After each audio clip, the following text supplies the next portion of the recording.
Hello friends, welcome to my YouTube channel. Today we are discussing about triple RLF and something about ISBN. पर सबसे पहले मैं आप सबसे एक बात कहना चाहता हूँ। आप में से 80% लोग मेरे चैनल को वॉच कर रहे हैं, मेरे वीडियोस देख रहे हैं, बट आप सब्सक्राइब नहीं कर रहे।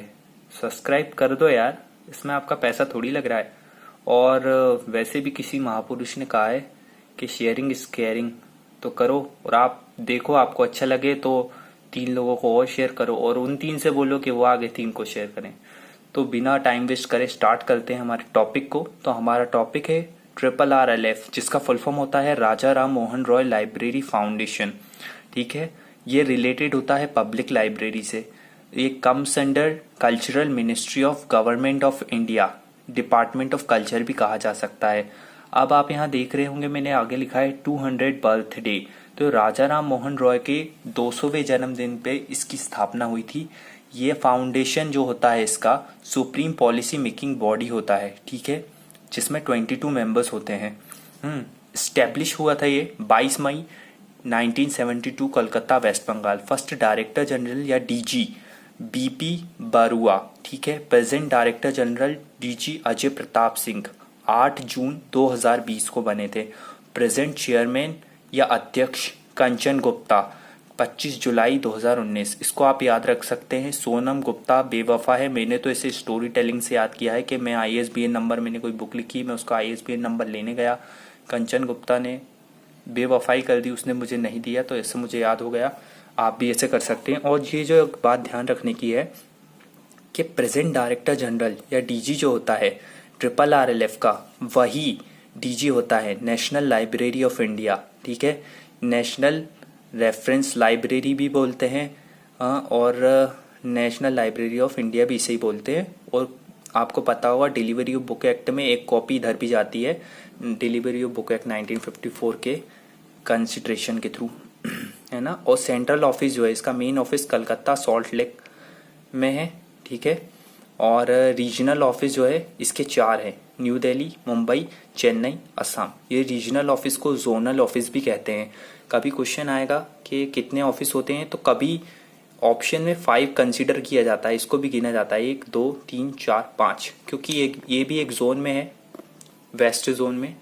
और अब हम बात करते हैं जो न्यू दिल्ली वाला इसका ऑफिस है ट्रिपल RLF का, वहाँ पे triple R national agency for ISBN, Raja Ram Mohan Roy national agency for ISBN, जो ISBN नंबर प्रदान करती है बुकों को, इसको शॉर्ट फॉर्म में ट्रिपल RNA भी लिखा जाता है। Give ISBN international standard of book number. ISBN के फादर कौन है? Father of ISBN David Whitaker. World में ISBN का इस्तेमाल 1967 से स्टार्ट हो गया था। इसको देने वाली कौन है ISBN को वर्ल्ड में? इंटरनेशनल ISBN एजेंसी होती है, उसके अंडर में ही सब काम करते हैं। जैसे इसके अंडर में 55 मेंबर्स कंट्री होती हैं शायद तक, इसमें से एक ट्रिपल RLF भी है। यूके की अलग होगी, USA की अलग होगी, ऐसा होता है। इंडिया में इसका चलन 1985 से स्टार्ट हुआ, ठीक है। और ये कंपलसरी नहीं होता, ये इसलिए दिया जाने लग गया है कि सेलर्स को बुक सेलिंग करते वक्त कोई स्पेसिफिक नंबर की ज़रूरत पड़ रही थी, तो उन्होंने जब से ये कंसीडर करने लग गया। और ये 13 डिजिट का होता है प्रेजेंट में। पहले ये 10 नंबर का होता था, क्योंकि पहले 1 जनवरी 2007 से पहले की बात है, ठीक है। क्योंकि प्रीफिक्स को कंसीडर नहीं करते थे, इसमें प्रीफिक्स को कंसीडर करने लग गए थे। और triple RLF is a registered under the West Bengal society registration act 1961। इसके कुछ इंपॉर्टेंट पब्लिकेशंस हैं। तो मेरे जहाँ तक एनालिसिस करी उसके हिसाब से हर जो सुप्रीम बॉडीज़ होती हैं जैसे ट्रिपल RLF जैसी, वो अपना एक जनरल निकालती हैं, एक डायरेक्टरी होती है निकालती हैं साल में या मंथली, और न्यूज़पेपर निकालती है बाय मंथली, मैनुअल, है ना।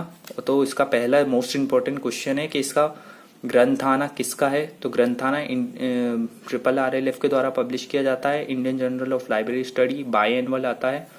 Indian library trend and perspectives और directory of Indian public libraries जहाँ भी आ जाए आपको आंख बंद करके ट्रिपल RLF लगा देना है। और ट्रिपल RLF न्यूज़लेटर इसमें तो लिखा ही है, तो ये भी याद नहीं करना, मतलब ये याद करना है बस।